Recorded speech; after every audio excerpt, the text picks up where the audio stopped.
Pain. What is pain?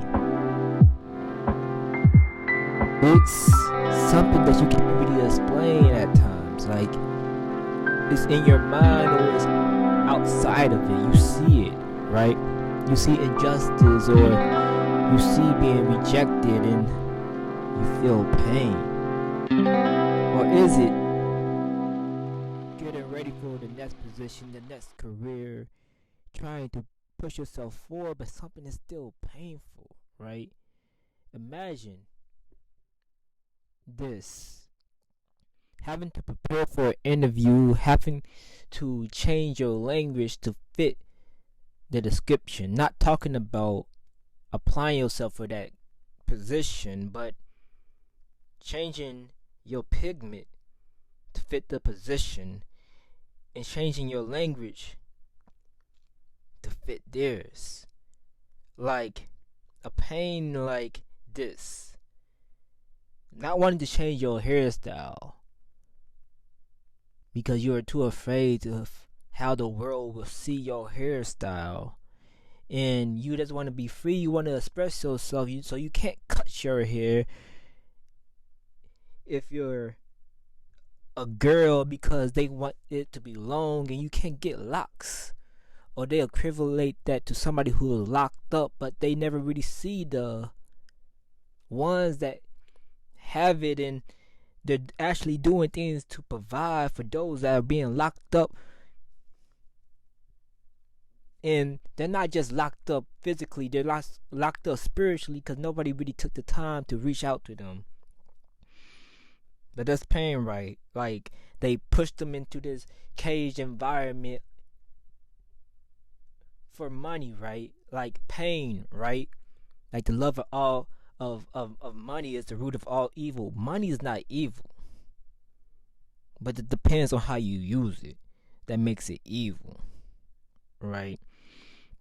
But this pain, whatever your story is, you can give it all to the cross. You can give it all to Jesus. He can change it around. Like, you can't make the excuse that you can't get therapy, because if you have a close friend, a close relative that's right by your side, like, that's free advice, right? That's free wisdom, that's free advice right there. So you can't make that excuse no more. So that pain, you can give it up. You don't have to be a counselor to counsel somebody, because you understand pain for yourself. So these chains that I have on, I'm breaking them down. Like these locks that you see in my hair, I'm wearing them proud. Even though they may be twist outs, like, still those that are on the outside shouting and seeing it, they don't see it like that. They'll see only one hairstyle, but it's my style. You know? Locks or not, or twist outs or not, or afro with my fist held up high, my hands lifted high as the blood from the altar drops down on me, for the atonement of sin for those around me that couldn't really get to the temple, to the holy of holies. Jesus made a way, you see, like Isaiah with the cold pressing against his lips. Like, I'm ready for God to send me. Like, I will endure the pain because I already went through the storm, and I already went to the bones that God poured into when Elijah was there as a witness. And those bones came back to life. So as you see that scripture, that story, and you think about it, relate it to yourself. Are you dead to your pain? Or are you living through your pain as you give it to Jesus, and he's able to help you pave a new lane, make a new story, right?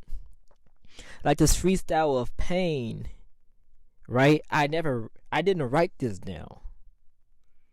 This is not a new ground for me. God already built this in me, this poetry, this tree of life.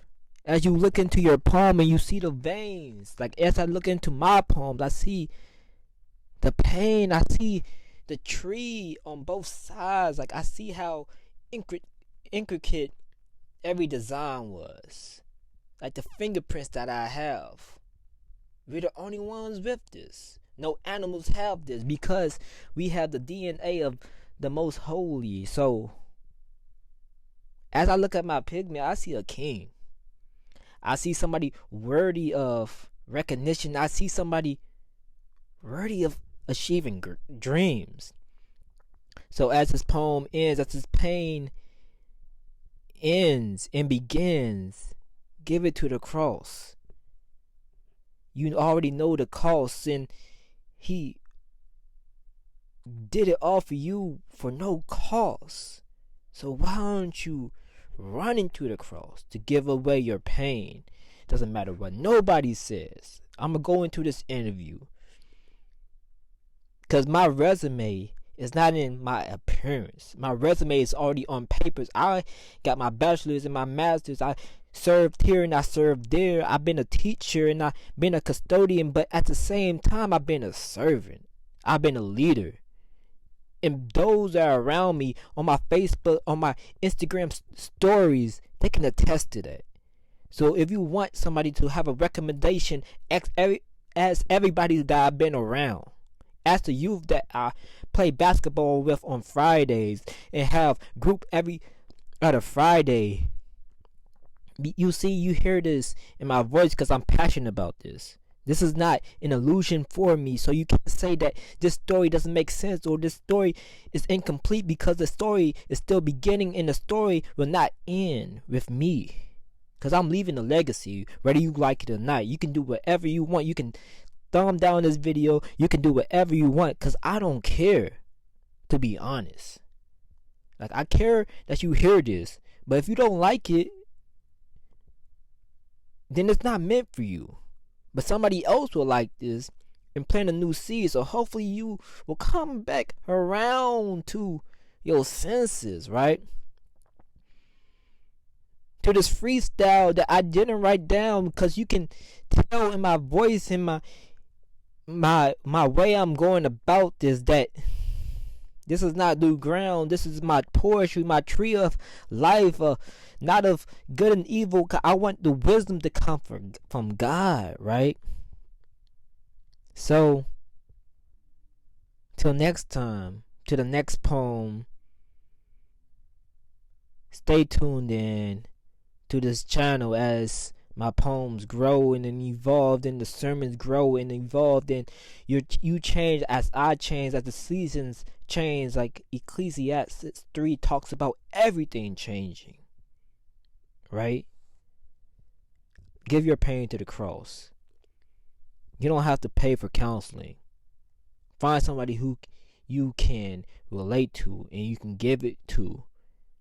Because Jesus in therapy is not... Jesus does not want you just to go to the cross without any support. He went to the cross and he had other disciples with him, and he had somebody picking up the cross with him, and he had somebody who bought the plot of land, and the woman saw him first as she